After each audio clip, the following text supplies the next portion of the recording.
Hello everyone, welcome back to my channel. ನಾನಿವತ್ತು ಒಂದು ಪಕ್ಕಾ ಹಳ್ಳಿ ರೆಸಿಪಿಯೊಂದಿಗೆ ಬಂದಿದ್ದೇನೆ. ಇದು ಗುಳುಬದನೆಕಾಳು. ಇದಕ್ಕೆ ಕುದನೆ ಅಂತಲೂ ಕರೆಯುತ್ತಾರೆ, ಮುಳ್ಳು ಬದನೆ ಅಂತಲೂ ಕರೆಯುತ್ತಾರೆ. ಇದು ಹೆಚ್ಚಾಗಿ ಗ್ರಾಮೀಣ ಪ್ರದೇಶ ಅಥವಾ ಹಳ್ಳಿ ಪ್ರದೇಶಗಳಲ್ಲಿ ಕಂಡುಬರುತ್ತದೆ.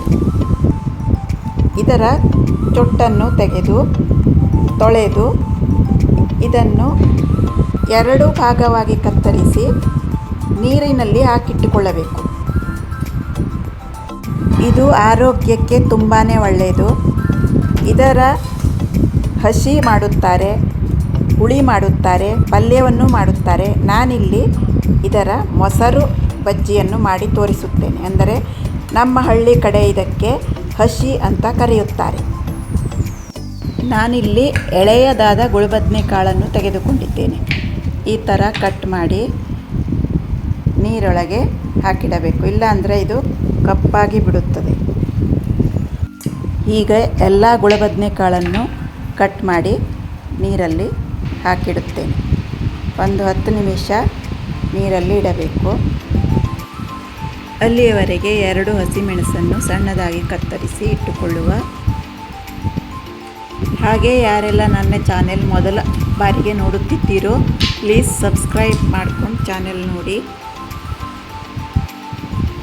ಈಗ ಗುಳುಬದನೆಕಾಳು ಚೆನ್ನಾಗಿ ಚೊಗರು ಬಿಟ್ಟಿದೆ. ಇದರಲ್ಲಿ ಸ್ವಲ್ಪ ಕಹಿ ಅಂಶ ಇರುತ್ತದೆ, ಆದ್ದರಿಂದ ಇದನ್ನು ನೀರಲ್ಲಿ ಹಾಕಬೇಕಾಗುತ್ತದೆ. ಇದನ್ನು ನೀರಿನಿಂದ ತೆಗೆದು ಈಗ ಹುರಿಯುವ.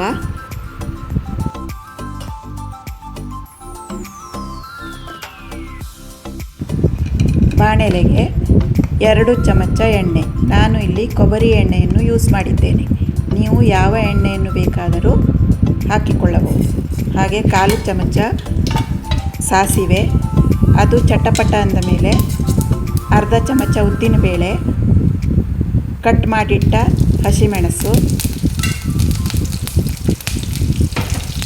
1/4 ಚಮಚ ಇಂಗಿನ ಪೌಡ್ರ್ ಹಾಕಿದ್ದೇನೆ ನಾನಿಲ್ಲಿ. ಕತ್ತರಿಸಿಟ್ಟ ಗುಳುಬದನೆಕಾಳು ಇದನ್ನು ಹಾಕಿ ಚೆನ್ನಾಗಿ ಹುರಿಯಬೇಕು. ಇಲ್ಲಿ ಗುಳುಬದನೆಕಾಳು ಕೆಂಪಗಾಗುವವರೆಗೆ ಇದನ್ನು ಹುರಿಯಬೇಕು. ಇದನ್ನು ಕೆಲವು ಕಡೆ ಸುಂಡೆಕಾಯಿ, ಉಸ್ತೆಕಾಯಿ, ಟರ್ಕಿ ಬೇರಿ ಅಂತಲೂ ಕರೆಯುತ್ತಾರೆ. ಇದು ಆರೋಗ್ಯಕ್ಕೆ ತುಂಬಾ ಒಳ್ಳೆಯದು. ಇದು ಮಧುಮೇಹವನ್ನು ನಿಯಂತ್ರಿಸುತ್ತದೆ. ಈ ಗುಳುಬದನೆಕಾಳು ಬಹಳಷ್ಟು ಜನಕ್ಕೆ ಗೊತ್ತಿಲ್ಲ. ಇದು ಹಳ್ಳಿಯಲ್ಲಿ ಕಂಡುಬರುತ್ತದೆ. ಇದರ ಗಿಡ ಮುಳ್ಳಿನಿಂದ ಕೂಡಿದ್ದು ಬದನೆ ಗಿಡದ ಹಾಗೆ ಇರುತ್ತದೆ. ಇದರಿಂದ ಪಲ್ಯ, ಗೊಜ್ಜು, ಸಾಂಬಾರ್, ಚಟ್ನಿ ಕೂಡ ಮಾಡಬಹುದು. ಇದನ್ನು ನಿಯಮಿತವಾಗಿ ಸೇವಿಸುವುದರಿಂದ ಜೀರ್ಣಶಕ್ತಿಯನ್ನು ಹೆಚ್ಚಿಸುತ್ತದೆ. ಈಗ ಹುರಿದಾಗಿದೆ. ಈ ಥರ ಸೌಂಡ್ ಬರಬೇಕು. ಹುರಿದ ಗುಳುಬದನೆಕಾಳು ತಣ್ಣಗಾಗಲು ಬಿಡಬೇಕು. ಈಗ ಇದು ತಣ್ಣಗಾಗಿದೆ. ಮೊಸರಿಗೆ ಹಾಕಿ ಮಿಕ್ಸ್ ಮಾಡಿ ಉಪ್ಪು ಹಾಕಿದರೆ ಆಯಿತು. ಗುಳುಬದನೆಕಾಳು ಮೊಸರು ಬಜ್ಜಿ ರೆಡಿನೇ ಆಗೋಯಿತು.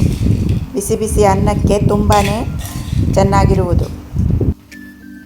ನೋಡಿದ್ರಲ್ವಾ ಎಷ್ಟು ಸುಲಭ ಅಂತ. ಇದು ಆರೋಗ್ಯಕ್ಕೂ ಕೂಡ ಅಷ್ಟೇ ಒಳ್ಳೆಯದು. ಇದು ತುಂಬ ರುಚಿಯಾಗಿರುತ್ತದೆ.